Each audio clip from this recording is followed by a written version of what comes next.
back now with a keynote session.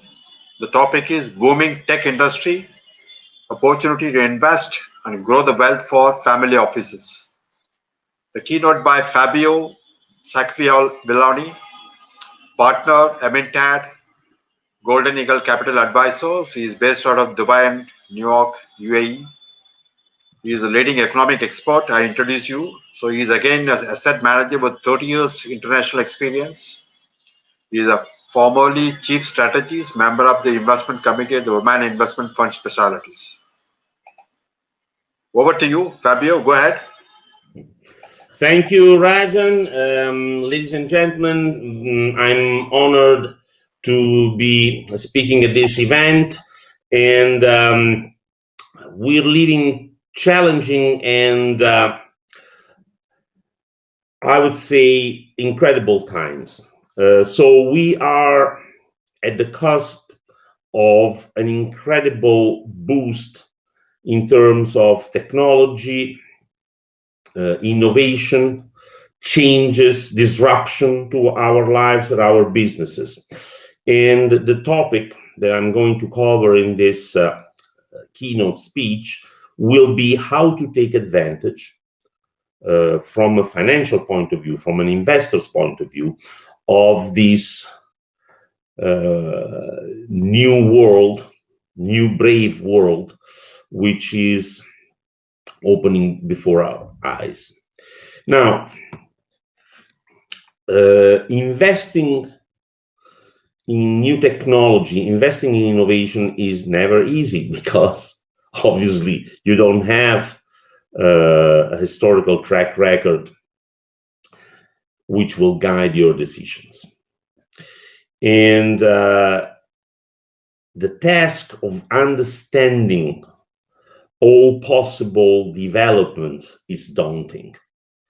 Obviously, nobody, not even the most experienced, the most brilliant investor or asset manager can reasonably cover all the complexities that the tech boom is putting in front of our eyes. So what to do? How can we approach this brave new world, trying to minimize the mistakes? Well, we have to consider that there is a whole spectrum of dimensions along which we can carry out our asset allocation.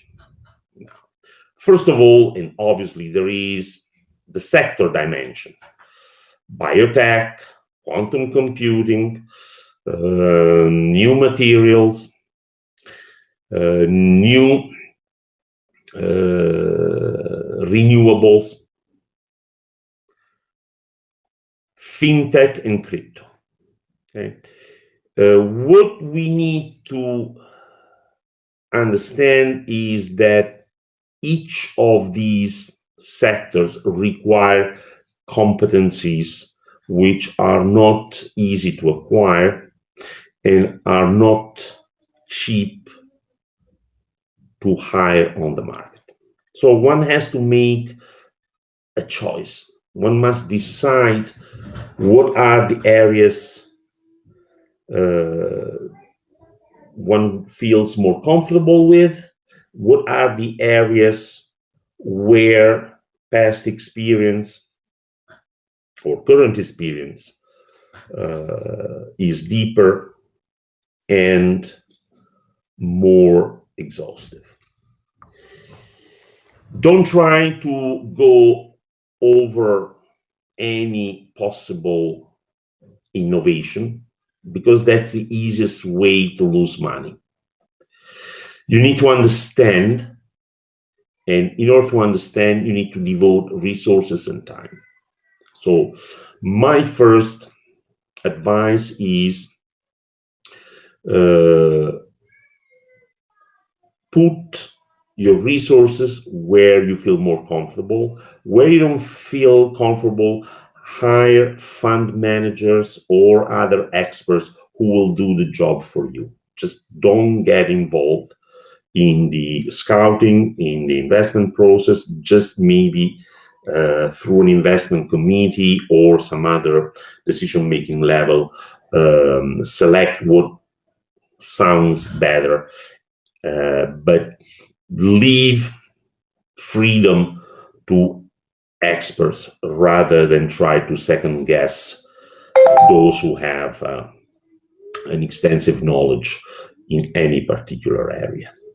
Second dimension is the maturity of the investment.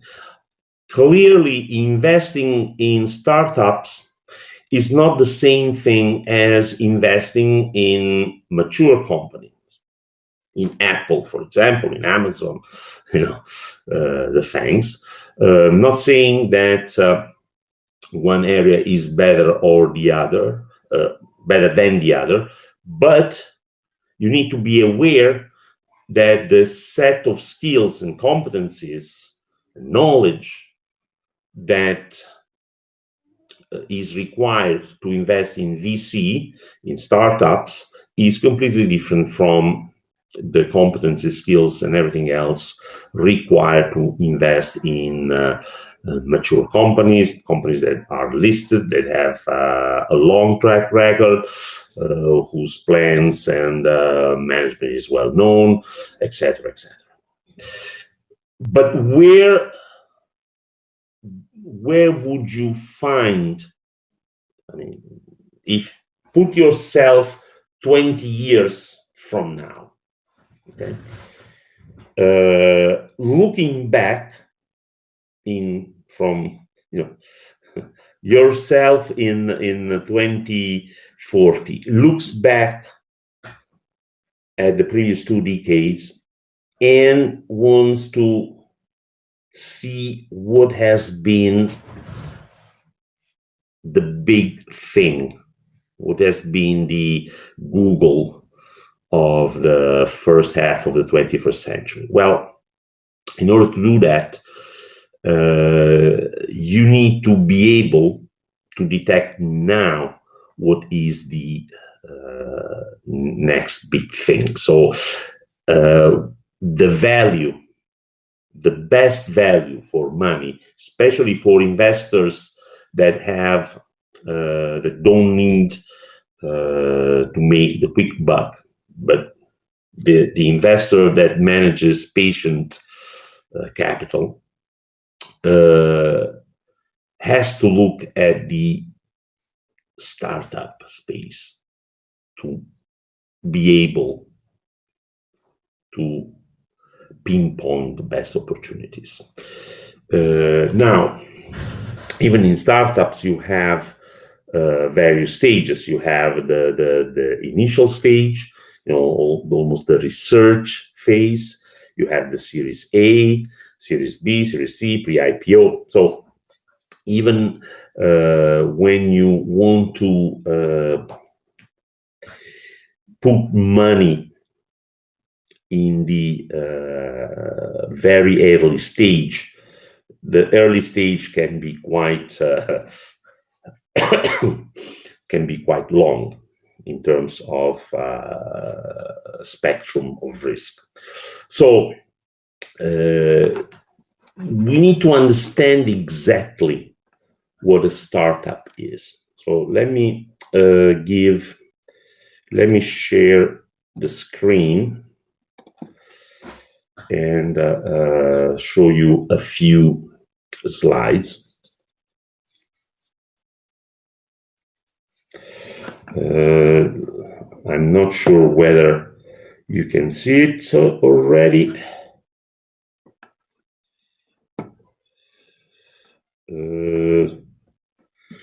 Anyway, a startup, I'm not sure whether this is, whether you can see.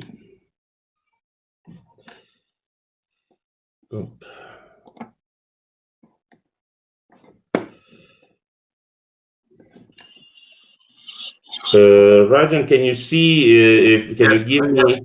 I could see the Yeah, slides Okay. are on.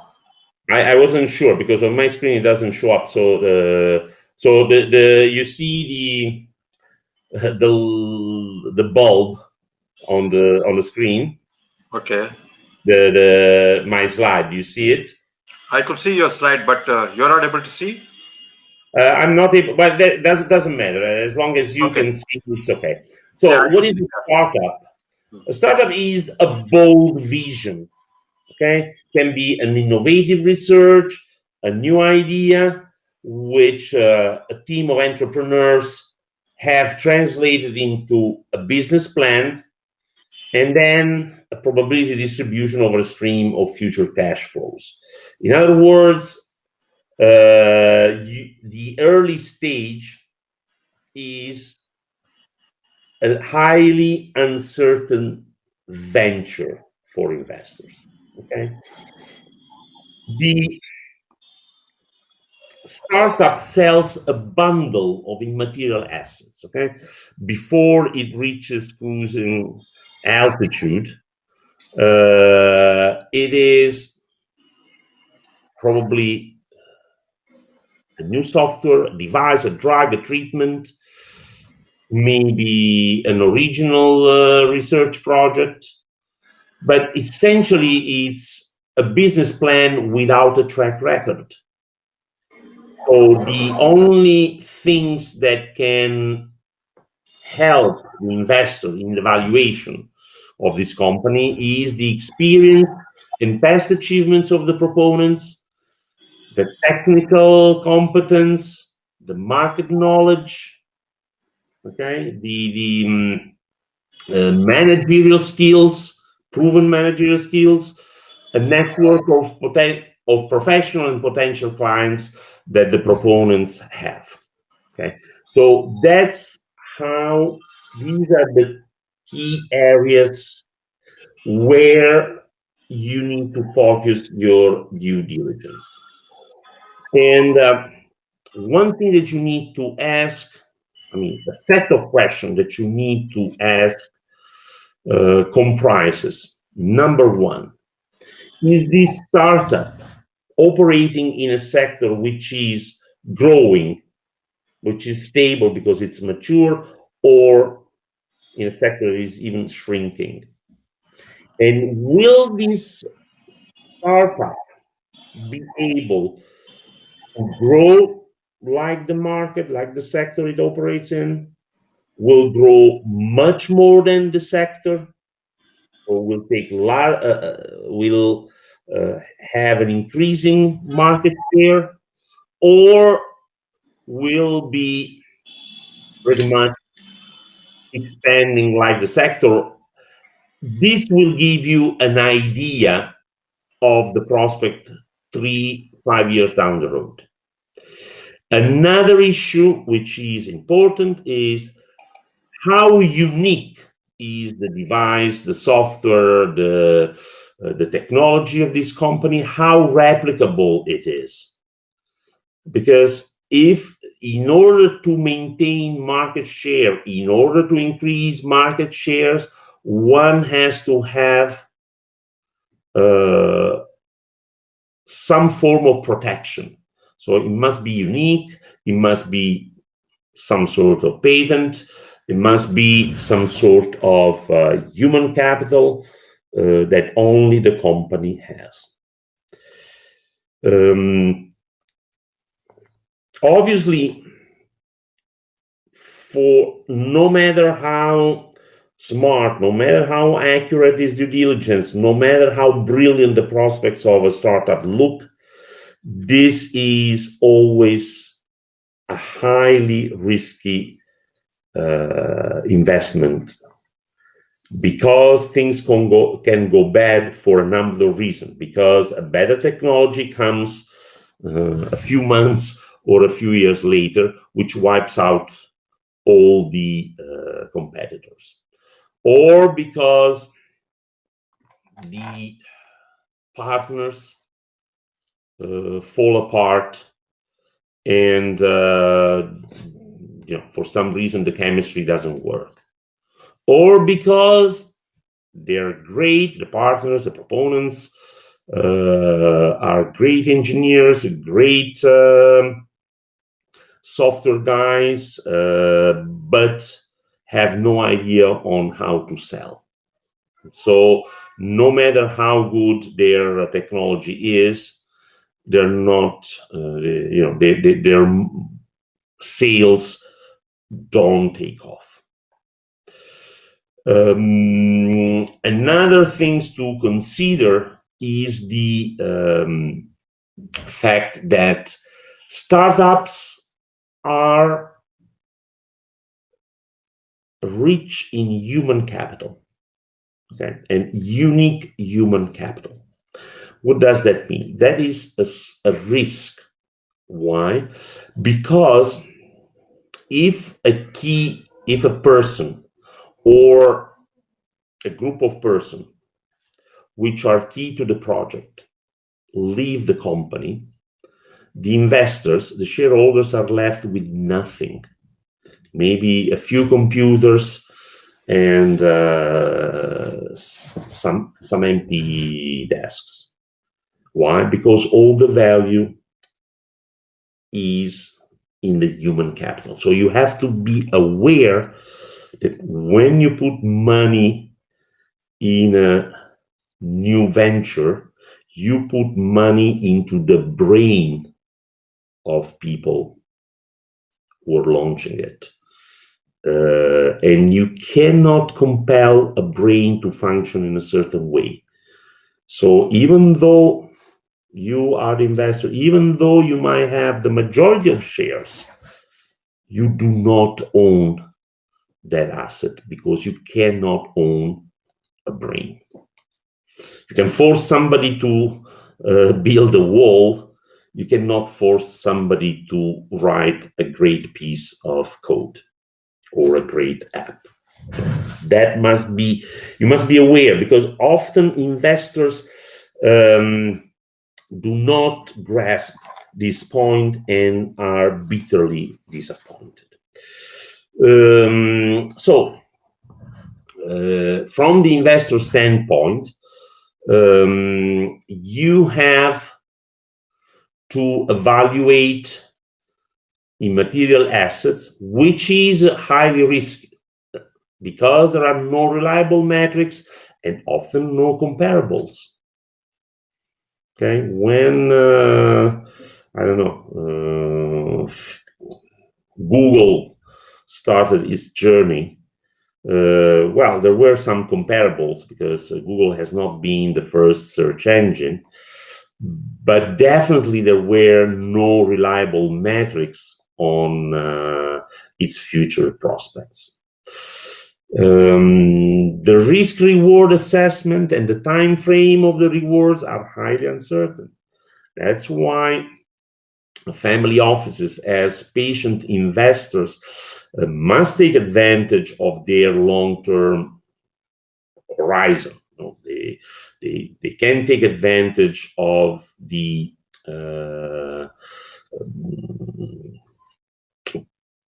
possibility of waiting for a long time before reaping the benefits of an investment, but often people get either greedy or impatient, and that's a bad attitude, or an attitude that leads to several mistakes. The valuation of startups will depend on the investor's risk tolerance and the credibility of the proponents. What does that mean? That obviously in the initial stage of a company, the valuation probably is based on leap of faith rather than an accurate valuation methodology, discounted cash flow, or multiples. So since, as we said before, a startup is a distribution, it's a probability distribution between an idea and a future stream of cash flow, that probability distribution, and which will be subjective for each investors will determine the value. And you might have widely diverging valuation of a startup. That's a fact of life. Don't be misled, or don't be too much influenced by other people's valuation, because it's a normal occurrence, and you need to be sure about what you think, not on what other. You don't need to sneak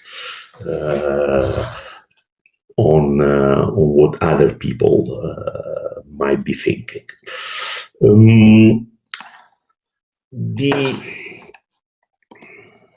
I think that all the main points that I want to raise have been pretty much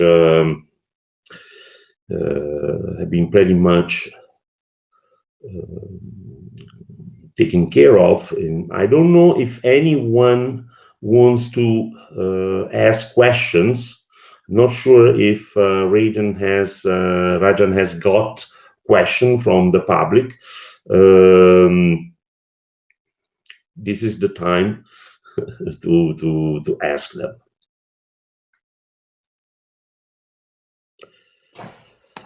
I don't see in the chat anything that... not much questions coming up. Okay, tell me.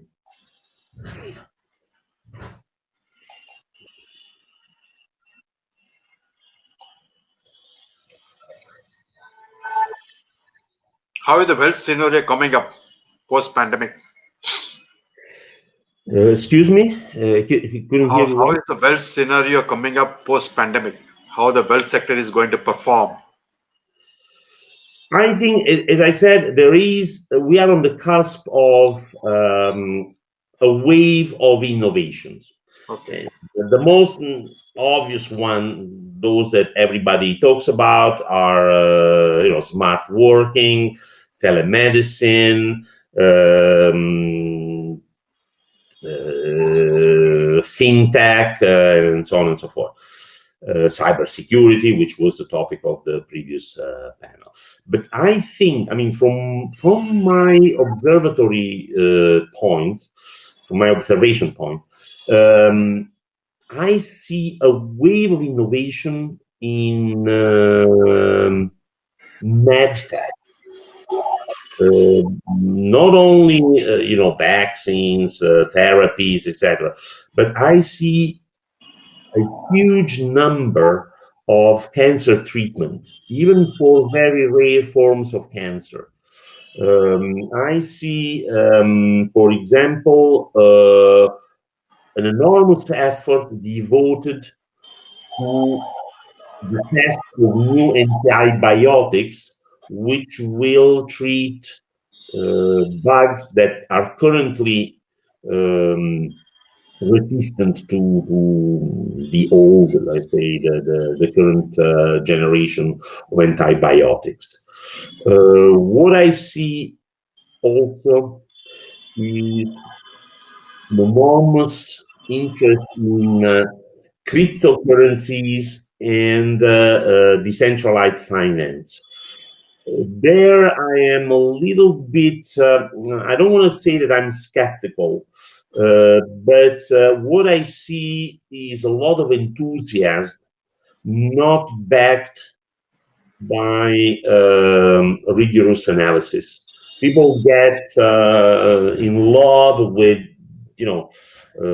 dreams, especially people who do not understand the complexity, the nuts and bolts of the financial system, which is a very complicated tangle of trust, institution, rules, infrastructure, custody, market making, and so on and so forth.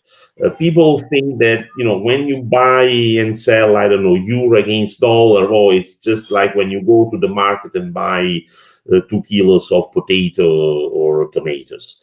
It's not like that. Behind that exchange of euro per dollar that costs only 2 pips, there is a huge, incredibly huge amount of work that has taken decades to complete. It won't be that easy to compete with that just because you have a blockchain or a token that is very strong, very secure, very this and very that. So, but again, it's a sector, the fintech in general and crypto is a sector where a lot of innovation is bringing interesting fruits. And we'll see the developments over the next 2 to 5 years. But we won't see the disruption that the crypto evangelists are talking about, because it requires a long journey. A lot of institutional investors are putting in money in the crypto industry. Do you think? Again, it's I would advise caution. Now, you can put a chip on the table, like when you go to the casino for fun.